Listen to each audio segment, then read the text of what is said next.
In this lesson, we're going to talk about a question that I get all the time. How do I defend my Moyo? If I have a big Moyo and my opponent invades, how do I keep all of it?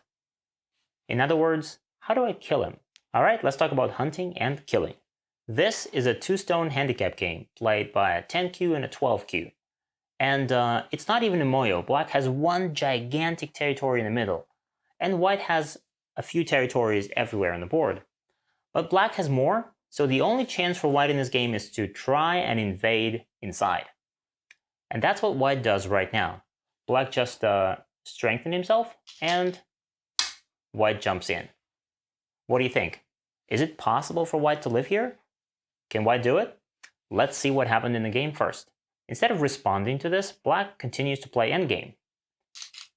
White responds like this. Atari. Hane. Now Black connects. Atari. Black connects. White defends here. And Black plays this endgame on the first line. And White finally adds one more move inside. And now Black decides to attack. Black attaches and cuts. Atari, and Black simply gives it up. Atari.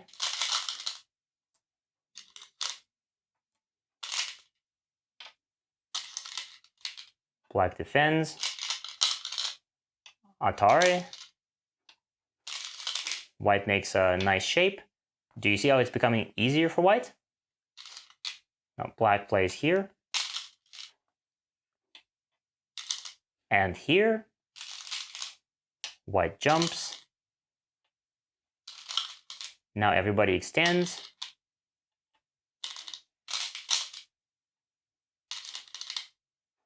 Black captures this stone. White simply gives it up. And makes shape. Not only did White live inside Black's territory, but White also made quite a few points. Black was so strong everywhere. And now look at this. Something clearly went wrong. So let's look at it once again.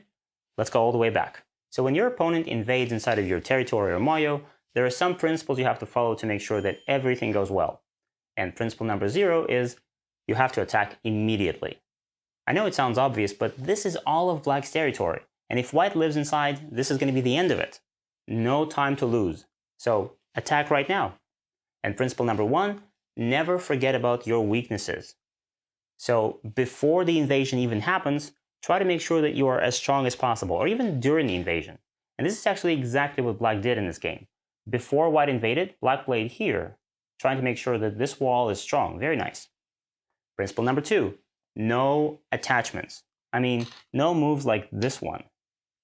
I know it seems like the closer you play to your opponent, the more powerful the punch is going to be, but that's actually not the case. And moves like this one help your opponent to become stronger. And helping your opponent right now is the last thing you want to do. So you have to approach your opponent from a distance, like here, here, like this, like this, like this. But which point do we choose? Principle number 3. Find your weakest side and find your strongest side, and then try to push your opponent from the weaker side to the stronger side.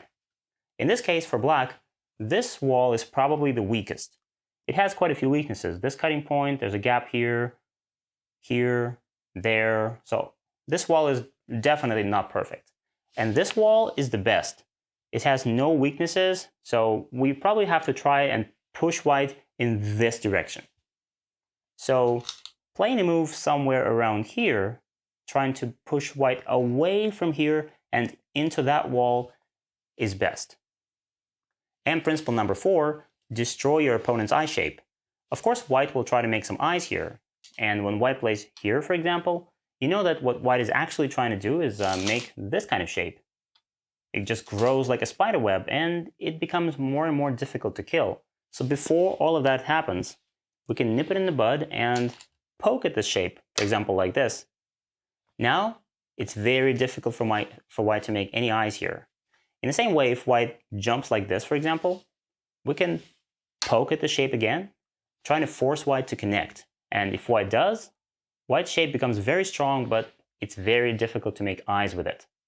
And principle number 5, you should try and separate your opponent's stones.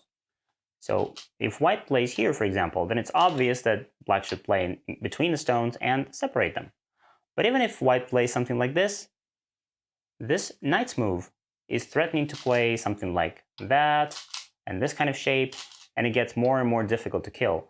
But before all of that happens, you can first of all poke at this shape, just like that, threatening to cut through it with the next move, or like this. Or if you're brave enough, you can even cut immediately. If you play like this, and cut.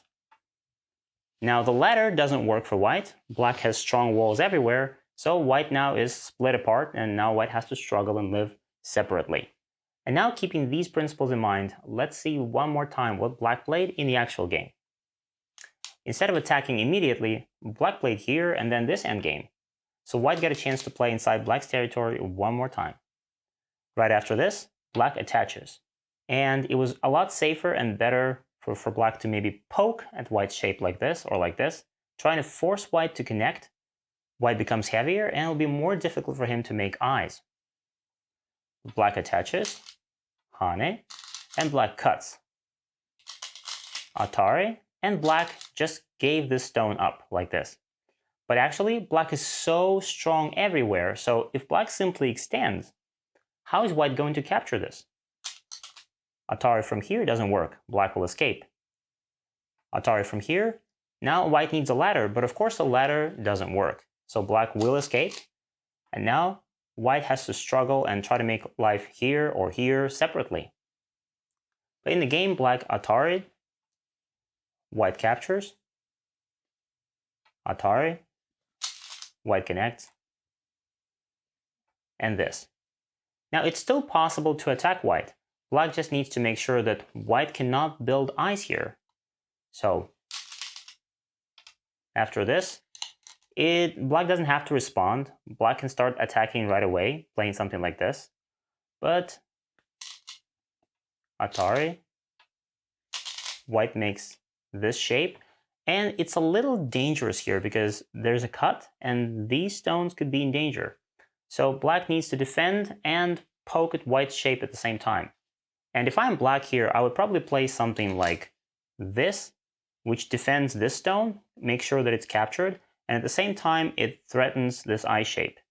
And even if white tries to make eyes here, no eye here, white can threaten like this.